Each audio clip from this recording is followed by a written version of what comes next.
Bienvenue dans la résidence Jaboulet, située dans le 7e arrondissement de Lyon, où l'innovation énergétique prend vie. Aujourd'hui, plongeons ensemble dans les coulisses de la chaufferie alimentée au gaz et découvrons comment ces solutions contribuent à un avenir plus durable. L'objectif, c'était de rénover l'installation de chauffage et d'eau chaude sanitaire. Donc il fallait optimiser l'énergie consommée auprès des locataires et en même temps aller vers une solution de décarbonation. C'est pour ça qu'on est allé vers une solution hybride. Hybride au niveau du chauffage uniquement et au niveau de l'eau chaude sanitaire, on est resté 100% gaz. Donc Grandlieu Habitat a fait appel à GRDF et Atlantique qui nous ont proposé cette solution d'hybridation innovante en 2013 et pour lequel on a pu constater qu'on avait eu des gains dès les 2 premières années. On a constaté plus de 53% de gains d'économie d'énergie sur les 2 premières années qui sont dus en partie grâce à une renégociation du contrat gaz où on a pu optimiser, mais aussi 35% de ces économies d'énergie sont réalisées grâce à l'utilisation de la PAC. Cette expérimentation est tellement intéressante que Grandlieu Habitat va lancer une nouvelle opération avec une solution identique, c'est-à-dire avec une hybridation PAC sur l'immeuble qui est juste en face, où il y a aussi 33 logements. Tout projet, quel qu'il soit, doit surtout être travaillé en amont avec le maître d'ouvrage, avec le bureau d'études, avec l'exploitant et bien entendu avec le fabricant. Donc ce que je vous propose, c'est d'aller voir directement en chaufferie comment ça se passe. Il y a 2 chaudières de 80 kW, une qui va être dédiée entre autres à l'eau chaude sanitaire.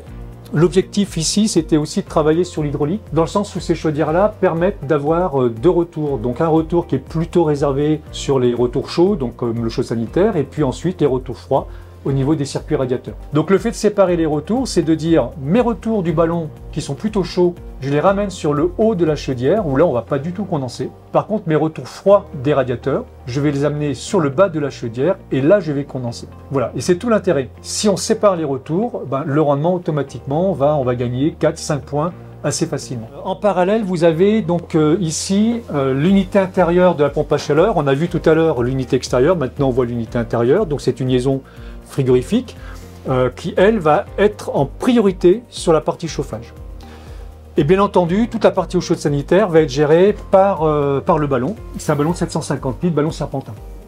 L'objectif, c'était de développer avec Grandlieu Habitat et le bureau d'études une régulation qui permet de prioriser le système, soit la chaudière, soit la pompe à chaleur, en fonction du coût de l'énergie. Ça veut dire qu'on a enregistré le coût d'énergie, gaz et électricité, et en fonction de la performance ou des chaudières ou des pompes à chaleur, on va basculer d'un système à un autre. Aujourd'hui, les maîtres d'ouvrage et entre autres Grandlieu Habitat ont un impératif, c'est de baisser les charges. Baisser les charges, ça veut dire de la performance, et qui dit performance, c'est un suivi régulier au niveau des installations.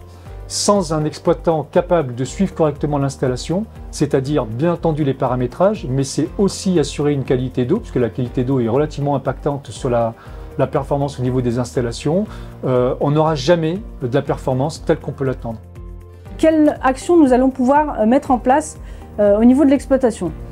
Ça va être la gestion de la consommation, en passant par des relevés mensuels des compteurs d'énergie. Donc cela nous permet mensuellement de pouvoir voir si on a des dérives de la consommation et mettre des actions en place, notamment par exemple de modifier les courbes de chauffe pour réduire les températures de départ, pour optimiser vraiment le chauffage dans les logements et y avoir un gain sur la consommation. Et la deuxième partie très importante, c'est l'entretien du matériel. Aujourd'hui, un bon entretien, ça vous permet de pouvoir réduire vos émissions de gaz à effet de serre ou de CO et de pérenniser en fait votre installation sur le long terme. Un matériel entretenu, c'est un matériel qui dure plus longtemps.